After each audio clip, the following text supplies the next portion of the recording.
በሐማስና እስራኤል መካከል የተኩስ አቁም ስምምነት ቢደረስም ጋዛን ከስጋት አላስጣላትም። በቀጭን ተስፋ ላይ ተንጠለጠሉና በሁለቱም ወገኖች በኩል በተደጋጋሚ እየተጣሰ የሚገኘው የተኩስ አቁም ስምምነት ተግባራዊነት ቀጣዩን ምዕራፍ ለማስኬድ ካለው ቁርጠኝነት ጋር ተዳምሮ የጋዛን ነዋሪዎች ጭንቅ ያራዘመ ጉዳይ ሆኖ ቀጥሏል። ሐማስ የቀሪ 3 ታጋቾችን አስክሬን ለእስራኤል ሲያስረክብ እስራኤል በጋዛ ስጋት ናቸው ባለቻቸው የሐማስ አባላት ላይ የምትወስደውን የአየር ላይ ጥቃት አጠናክራ ስለመቀጠሏ እየተሰማ ይገኛል። የእስራኤል ጦር እንደገለጸው ሐማስ ከጋዛ የመጡ የሟቾችን አስክሬን ይዟል ያላቸውን 3 ሳጥኖች በዓለም አቀፉ ቀይ መስቀል በኩል ለእስራኤል ያስረከበ ሲሆን እስራኤልም መደበኛ የመለየት ስራ ለማከናወን ወደ ቴል አቪቭ አዘዋውራቸዋለች ተብሏል። ለእስራኤል ተላልፎ የተሰጡት አስክሬኖች የሞቱ ታጋቾች መሆናቸው በይፋ ከተረጋገጠ በጋዛ የሚቀሩ እስራኤላውያንና የውጭ ሀገር ታጋቾችን ቁጥር 8 ያደርሰዋል። ለእስራኤል ተሰጥተዋል የተባሉት 3ቱ አስክሬኖች በሐማስ እጅ ከነበሩና እስራኤል አጥብቃ እየጠየቀች ካለችው ቀሪ 11 የታጋች አስክሬኖች ውስጥ የሚካተቱ ነበሩ። ባሳለፍነው ወር በአሜሪካ አሸማጋይነት በተደረሰው የተኩስ አቁም ስምምነት የመጀመሪያ ምዕራፍ ሐማስ በቁጥጥር ስር ያዋላቸውን 20 በሕይወት ያሉና 28 የሞት ታጋቾችን ለመልቀቅ ቃል ገብቶ እንደነበር ይታወሳል። እስራኤል የሟች ታጋቾች አስክሬን ለመመለስ በጣም እየዘገየ ነው ስትል ሐማስን የምትከስ ሲሆን በጋዛ ለምትፈጽማቸው ስምምነቱን የሚጥሱ ጥቃቶችም ቡድኑን ተወቃሽ ታደርጋለች። ሐማስ በበኩሉ ጋዛ በፍርስራሽ መሞላቷ የአስክሬን ፍለጋ ስራውን አስቸጋሪ እንዳደረገበት በመግለጽ ከቀይ መስቀል ጋር በመሆንና ግዙፍ ማሽነሮችን በመጠቀም አስክሬኖቹን ለማውጣት እየሰራው ነው ማለቱን ቢቢሲ በዘገባው አስፍሯል። የሐማስ ታጠቀ ክንፍ አልቃሳም ብርጌድ አስክሬኖቹ እሁድ ቀደም ብሎ በደቡብ ጋዛ ከሚገኙት ዋሻዎች በአንዱ መንገድ ላይ መገኘታቸውን ገልጸዋል።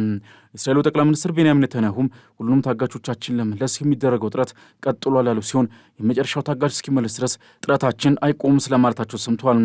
ታጋቾቹ ከተያዙበት ዕለት አንስቶ በሰላም ወደ ቤታቸው እንዲመለሱ የኔታንያሁን አስተዳደር በጥብቅ ሲጠይቅና ጫና ሲያሳድር የቆየው የታጋች ቤተሰቦች ፎረምም ኔታንያሁ የቀሩትን ታጋቾች ከጋዛ ለማውጣትና በሀገራቸው ተገቢውን የቀብር ስነስርዓት ለማካሄድ ፈጣን እርምጃ እንዲወስዱ እየጠየቀ ነው።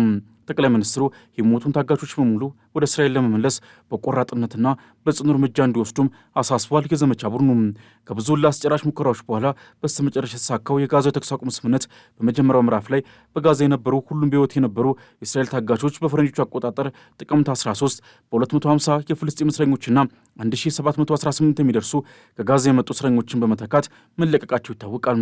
በሕይወት ከሌሉት ደግሞ እስራኤል እስካሁን 225 ያህል ፍልስጤማውያን አስክሬንን ወደ ጋዛ የላከች ሲሆን ሐማስን በምላሹ የ15 ታጋቾች አስክሬንን ለእስራኤል አሳልፎ ሰጥቷል። ከእነዚህ መካከል 2 የውጭ ታጋቾች የሚገኙበት ሲሆን 1 ታይላንድና 1 የኔፓል ዜጋ ናቸው።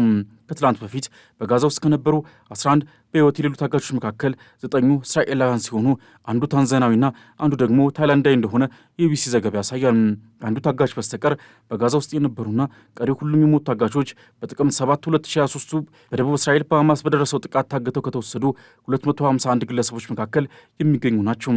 ከታገቱት ባሻገር ወደ 1200 የሚጠጉ ሰዎች መሞታቸውም ይታወሳል። በምላሹም እስራኤል በጋዛ ጠንካራ ወታደራዊ ዘመቻ የጀመረች ሲሆን በጋዛ በሐማስ የሚተዳደረው የጤና ጥበቃ ሚኒስቴር እንደገለጸው ከ68500 በላይ ሰዎች ተገድለዋል። እስራኤል የተኩስ አቁም ስምምነት ከደረሰም በኋላ በጋዛ የምትወስደውን የአየር ጥቃት የቀጠለ ሲሆን እሁድ ዕለት የእስራኤል አየር ድብደባ በሰሜናዊ ጋዛ 1 ሰው መግደሉን ሚኒስቴሩ አስታውቋል። እሁድ ዕለት ቀደም ብሎ በሰሜናዊ ጋዛ የእስራኤል አየር ድብደባ 1 ሰው ገድሏል። እስራኤል ጦር በወታደሮቹ ላይ ስጋት የሚፈጥሩ ታጣቂዎችን ኢላማ ማድረጉን የገለጸ ሲሆን የጦር ጀቶችን በመጠቀም ድብደባውን መፈጸሙን አስታውቋል። በጋዛ የሚገኘው የአላሊ ሆስፒታል እንደገለጸውም በከተማ ሸጃያ ሰፈር በሚገኝ አትክልት ገበያ አቅራቢያ በደረሰው በዚህ አየር ድብደባ 1 ሰው ተገድሏል ተብሏል። የእስራኤሉ ጠቅላይ ሚኒስትር ቤንያሚን ኔታንያሁ በኢየሩሳሌም በተካሄደው የካቢኔ ስብሰባ መጀመሪያ ላይ የተናገሩት በጋዛ በምንቆጣጠራቸው አካባቢዎች አሁንም የሐማስ ምሽጎች አሉ፣ እናም በዘዴ እያፈረስናቸው ነው በማለት ጥቃቶቹ ወደፊትም እንደሚቀጥሉ ፍንጭ ሰጥተዋል። ሐማስ በበኩሉ በእስራኤል ተፈጽሟል ያላቸውን የተኩስ አቁም ጥሰቶች ዝርዝር ይፋ ማድረጉን የዘገበው ሮይተርስ በሐማስ የሚተዳደረው የጋዛ መንግስት ሚዲያ ቢሮ ኃላፊ እስማኤል አልታዋብታ የሐማስ ተዋጊዎች በእስራኤል ወታደሮች ላይ ጥቃት በመፈጸም የሰላም ስምምነቱን አፈርሷል የሚለውን ክስ ውድቅ አድርገዋል ብሏል። ሐማስና እስራኤል የተኩስ አቁም ስምምነት ጥሰዋል ሲሉ እርስ በርሳቸው እየተካሰሱ በዘለቁበት በሆነ ወቅት በእስራኤል በጋዛ የሚፈጸሙ ጥቃቶችን የሚያስቆሙና የጋዛ ነዋሪዎችን ስቃይ በዘላቂነት የሚያስቆሙ መፍትሄዎች ግን አሁንም ሩቅ ሆነው ቀጥለዋል። በጋዛ ያለው ጥቃት አሁንም ሙሉ በሙሉ አልቆመም።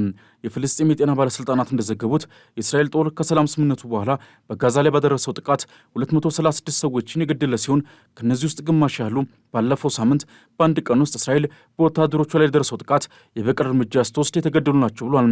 በሐማስ ተፈጽሞብኛል ባለችው ጥቃት 3 ወታደሮቿ መገደላቸውን ያስታወቀችው እስራኤል በርካታ የቡድኑ ተዋጊዎች ኢላማ ማድረጓን ገልጻ ነበር። ከ2 ዓመታት ውጊያ በኋላ በሁለቱ ተፋላሚ ኃይሎች መካከል የተኩስ አቁም ስምምነት በአሜሪካ አደራዳሪነት የተደረገ ሲሆን ሁለቱም ወገኖች ዋሽንግተን እየተፈጸሙ ያሉ ጥሰቶች እንድታስቆም ጥሪ እያቀረቡ ነው። የአሜሪካ የጦር ኃይሎች ህብረት ሊቀመንበር ጀኔራል ዳን ኬን ቅዳሜ ዕለት በጋዛ ላይ ለመጓየት ክልሉን በጎበኙበት ወቅት ከእስራኤል ጦር አዛዥ ኤያል ዛሚር ጋር መገናኘታቸውን የእስራኤል ጦር አስታውቋል። ጠቅላይ ሚኒስትር ኔታንያሁ በጋዛ የሚወሰደው የእስራኤል እያንዳንዱ እርምጃ ለዋሽንግተን ሪፖርት እንደሚደረግ ገልጸዋል። ሐማስ ግን እስራኤል ተኩስ አቁም ስምምነቱ እንድጠብቅ አሜሪካ በቂ ግፊት እያደረገች አይደለም በሚል እየከሰሰ ይገኛል።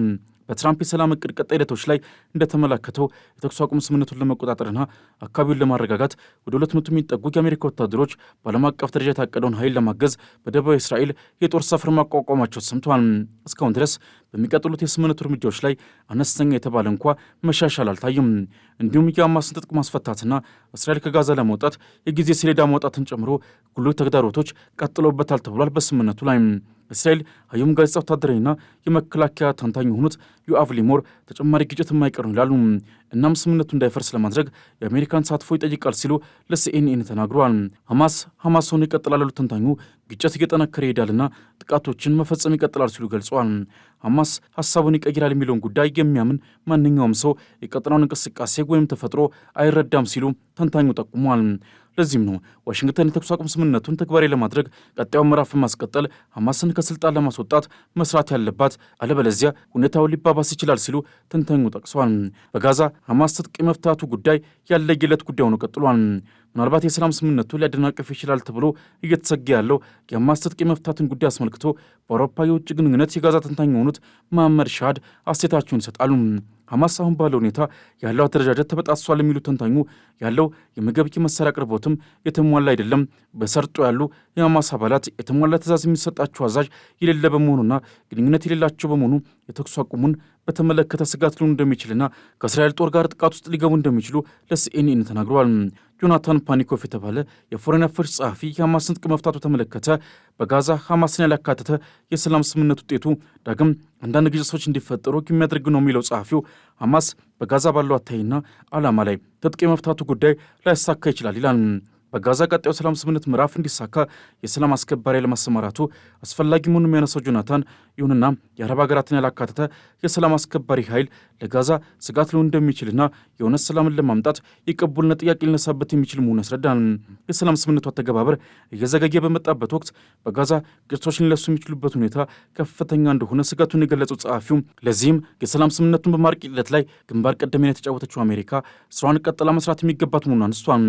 ሐማስ ትጥቅ ሳይፈታና በፍልስጤም መንግስቱ ስልጣን ሳይኖረው የሚያደርገው እንቅስቃሴ በሊባኖስ እንደሚንቀሳቀሰው ሂዝቦላ የሚሆን በመሆኑ ደግሞ ለጋዛ ሰላም ይሰጣት አይሆንም ሲል ጸሐፊው ያስረዳል።